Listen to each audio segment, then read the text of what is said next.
वर्तमान ईओ जो प्रियंका कुमारी है, ये इस भ्रष्टाचार को, पूर्व के भ्रष्टाचार को आगे बढ़ाते रहे। फिर स्वरूप से स्टार्ट हुआ और प्रियंका कुमारी जो लगभग 1.5 साल से वहाँ इस भ्रष्टाचार को आगे बढ़ाया और दीपेश कुमार मिल करके पूरा का पूरा हुआ साफ सफाई के नाम पर लूट।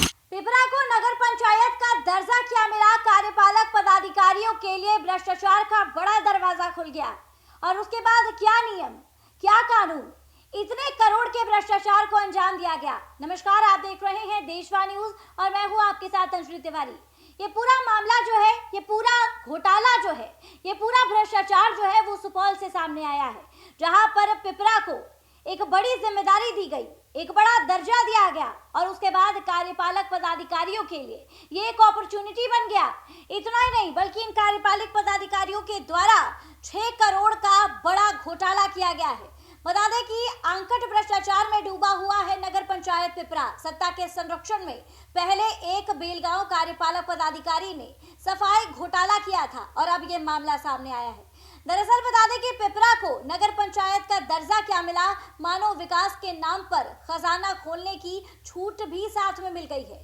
नियम कानून फाइलों में बंद रहे हैं और जमीनी हकीकत में घोटाले की नई इबादत लिखी जाने लगी है। पहले सफाई के नाम पर करोड़ों की बंदरबाट, फिर नई कार्यपालक पदाधिकारी के आते ही जेम खरीद पर 2.12 करोड़ का बड़ा खेल नजर आया है। दरअसल पंचायत बना पिपरा भ्रष्टाचार का नया अड्डा बन चुका है। शनिवार को पत्रकार से आरटीआई कार्यकर्ता से जन स्वराज नेता अनिल कुमार सिंह ने प्रेस वार्ता कर इस बड़े वारदात का खुलासा किया है, इस बड़ी भ्रष्टाचार का खुलासा किया है। उन्होंने बताया है कि नगर पंचायत पिपरा में जेम सहित सफाई को मिलाकर 6 करोड़ से अधिक का बड़ा घोटाला हुआ है। सफाई के नाम पर नियम कानून को ताक पर रख के खुलेआम करोड़ों के राजस्व का बंदरबाट हुआ है। दूसरे एजेंसी का कागजात लगाकर फर्जी एजेंसी को पिछले 3 साल 3 महीने में 3.87 करोड़ का भुगतान किया गया है। उन्होंने बताया कि सफाई कार्य के टेंडर में कुल 6 कंपनी शामिल हुई है। इसमें तकनीकी रूप से 4 का चयन हुआ है और वित्तीय रूप से एक agency smart waste ventures Darbhanga का चयन हुआ है। इसके बाद 9 सितंबर को एकरारनामा भी किया गया था, लेकिन कागजात Eco Smart Waste Management Private Limited को लगाया गया था और अब तक इसी फर्जी कागजात पर एजेंसी को 3.87 लाख से अधिक का भुगतान हो चुका है।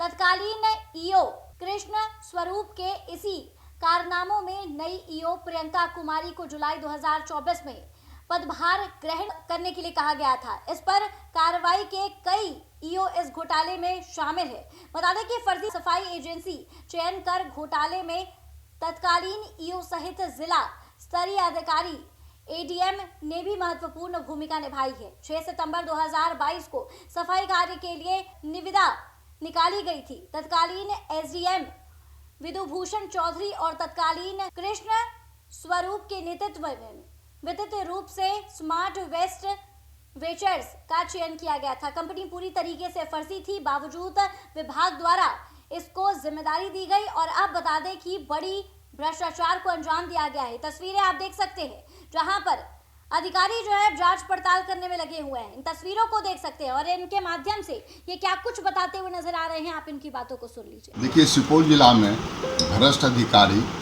भ्रष्ट राजनेता, भ्रष्ट अभियंता और आपूर्तिकर्ता का एक सुनियोजित गिरोह है। इसका स्पष्ट प्रमाण पिपरा नगर पंचायत में जो उनके क्रियाकलाप है, जब उसकी जांच एक आरटीआई कार्यकर्ता की हैसियत हम लोग करते हैं तो वह पूरा प्रमाणित होता है। नगर पंचायत पिपरा का स्थापना सरकार ने नगर के विकास के लिए, पिपरा के विकास के लिए 2022 में किया गया और नगर पंचायत पिपरा बनते ही लगता है कि भ्रष्टाचार, भ्रष्ट पदाधिकारी का वहाँ गिद्ध दृष्टिकोण आ गया और पूरे सरकार की जितनी राशि आती है उस राशि को लूटने लगे हैं। लगभग 4 वर्ष के कार्यकाल में पिपरा नगर पंचायत में कम से कम मात्र 2 आइटम में, एक परचेज में जो जेम पोर्टल के मार्फत से परचेज किया गया और दूसरा साफ सफाई के नाम से 6 करोड़ राशि का घोटाला हुआ है। हम आपको यह उदाहरण देना चाहते हैं कि सितंबर 2022 में जो नगर पंचायत पिपरा के द्वारा तत्कालीन कार्यपालक पदाधिकारी कृष्ण स्वरूप ने एक निविदा निकाला और उस निविदा में जो तकनीकी बीट में तत्कालीन एडीएम अपर समाहर्ता विधुभूषण चौधरी की अध्यक्षता, फिर स्वरूप उसके पदाधिकारी थे और कनीय अभियंता, तीनों ने मिल करके एक ऐसे तकनीकी रूप से आपूर्तिकर्ता का सिलेक्शन किया गया जो आपूर्तिकर्ता का डॉक्यूमेंट्स था ही नहीं। यानी इको स्मार्ट वेस्ट वेंचर जो सुपौल में काम कर रहा था, उसके बदले स्मार्ट वेस्ट वेंचर जो दूसरी कंपनी है उसमें डॉक्यूमेंट्स लगा करके उसको तकनीकी रूप से सफल किया और अंतिम रूप से वित्तीय में 8,99,00,000 में स्मार्ट वेस्ट वेंचर दरभंगा की जो कंपनी है उसको काम दिया गया और उसका एक डॉक्यूमेंट्स नहीं है, नहीं अनुभव प्रमाण पत्र है, न जीएसटी है, न इनकम टैक्स है, न जीएसटी है, न किसी अधिवक्ता का किसी का उसमें एक्सपीरियंस की दिया गया है। और 4 वर्ष में, लगभग 4 वर्ष में अभी तक वह 4 करोड़ राशि का भुगतान, प्रति वर्ष 1 करोड़ 8 लाख का भुगतान हो रहा है। वह पूर्व तक घोटाला है। फर्जी कागजात के आधार पर एक फर्जी एनजीओ को भुगतान किया जा रहा है और ये पदाधिकारी इंजीनियर सहायक जो स्वच्छता पदाधिकारी है दीपेश कुमार, सिर्फ उनका कमीशन लेने का उसको उसमें हिस्सा है, जबकि सरकार ने उसको स्वच्छता के लिए नोडल पदाधिकारी बना। साफ सफाई के नाम पर कुछ नहीं होता। रात्रि में सफाई करना है, पूरे शहर के नाला को साफ करना है, गंदगी को साफ करना, सिर्फ कागजी कॉलम पूरा करते हैं। वर्तमान ईओ जो प्रियंका कुमारी है, ये इस भ्रष्टाचार को, पूर्व के भ्रष्टाचार को आगे बढ़ाते रहे। फिर स्वरूप से स्टार्ट हुआ और प्रियंका कुमारी जो लगभग 1.5 साल से वहाँ इस भ्रष्टाचार को आगे बढ़ाया और दीपेश कुमार मिल करके पूरा का पूरा हुआ साफ सफाई के नाम पर लूट लिया। दूसरा, जेम पोर्टल के मार्फत से उपस्कर क्रय किया गया है। 15 उपस्कर, वहाँ 15 निविदा निकाल कर उपस्कर क्रय किया गया और उस उपस्कर में आपको आश्चर्य लगा, जितने लोग उस टेंडर में भाग लेते हैं सभी का तकनीकी रूप से असफल हो जाते हैं। मात्र 3 चेहते कंपनी का सफल होता है। वह सभी कंपनियां जो है वह बिहार के बेतिया जिला और बिहार के गया जिला, यही 2 जिला के एनजीओ ने वर्तमान ईओ प्रियंका कुमारी से सेटिंग करके, जो उसके नोडल अफसर है बायर दीपेश कुमार से सेटिंग करके आपूर्तिकर्ता ये गिरोह बना करके गया और बेतिया की कंपनी को 13 महीना के कार्यकाल में 3,30,22,992 रुपया का सामान का क्रय किए गए। आपको जानकर आश्चर्य होगा कि जेम पोर्टल पर जब इसका बाजार मूल्य देखते हैं उतने सामान का, तो सामान का दाम है मात्र 1,17,00,000 यानी 2,12,00,000 रुपया का घोटाला हुआ। 3,30,00,000 में 2,12,00,000 यानी 60% घोटाला करते हैं और जो राशि आते हैं ये 3 बराबर हिस्से में बांटते हैं। एक ईओ प्रियंका कुमारी लेते हैं, दूसरा हिस्सा नोडल पदाधिकारी स्वच्छता पदाधिकारी दीपेश कुमार लेते हैं और आपूर्तिकर्ता ये तीनों मिलकर के राशि को बंदर बांट करते हैं। आपको जानकर आश्चर्य होगा कि जो बस स्टेप 10 लाख, लगभग 10 लाख रुपये में क्रय किए हैं, जबकि उसका मात्र दाम 4 लाख रुपये है। वाटर ड्रिंकिंग जो 5,98,000 यानी लगभग 6 लाख, उसका वास्तविक दाम 3 लाख में वाटर ड्रिंकिंग जेम पोर्टल पर ही मिलता है। साइन बोर्ड के लिए 8 लाख रुपया प्रति साइन बोर्ड, 5 साइन बोर्ड खरीदे हैं 40 लाख, जबकि 4 लाख एक साइन बोर्ड पर होता है। साइन बोर्ड में ही 20 लाख का घोटाला किए।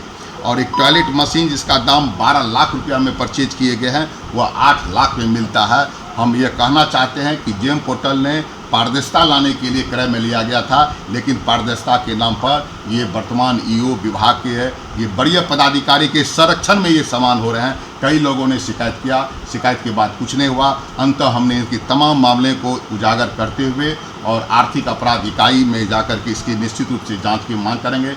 वर्तमान जिला पदाधिकारी से हम अनुरोध करते हैं कि पूरे सुपौल जिले में जेम पोर्टल पर नियंत्रण रखने के लिए एक उच्च स्तरीय जांच हो और ये घोटाला पर पर्दाफाश हो। चूँकि नगर पंचायत का जो पैसा है वह नगर के लोगों का टैक्स का पैसा है, सरकार से ज़्यादा लोग टैक्स का पैसा देते हैं, इसलिए हर व्यक्ति की जवाबदेही होती है। इस भ्रष्टाचार का विरोध करें, अंकुश करें। हम इतना कह करके आप लोगों से अनुरोध करेंगे कि इसकी जांच आपके माध्यम से राज्य सरकार में जाए और आर्थिक अपराध इकाई या विशेष निगरानी इकाई जांच करे।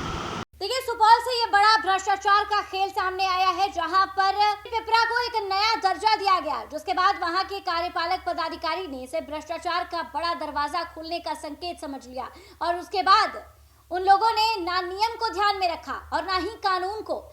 सब चीजों को ताक पर रख के उन लोगों ने 9 करोड़ का बड़ा घोटाला किया है, बड़े भ्रष्टाचार को अंजाम दिया है, जिसके बाद अब इस मामले के संज्ञान में आने के बाद जांच पड़ताल की जा रही है। देखना दिलचस्प होगा कि इन अधिकारियों पर क्या कुछ कार्रवाई की जाती है या फिर नहीं।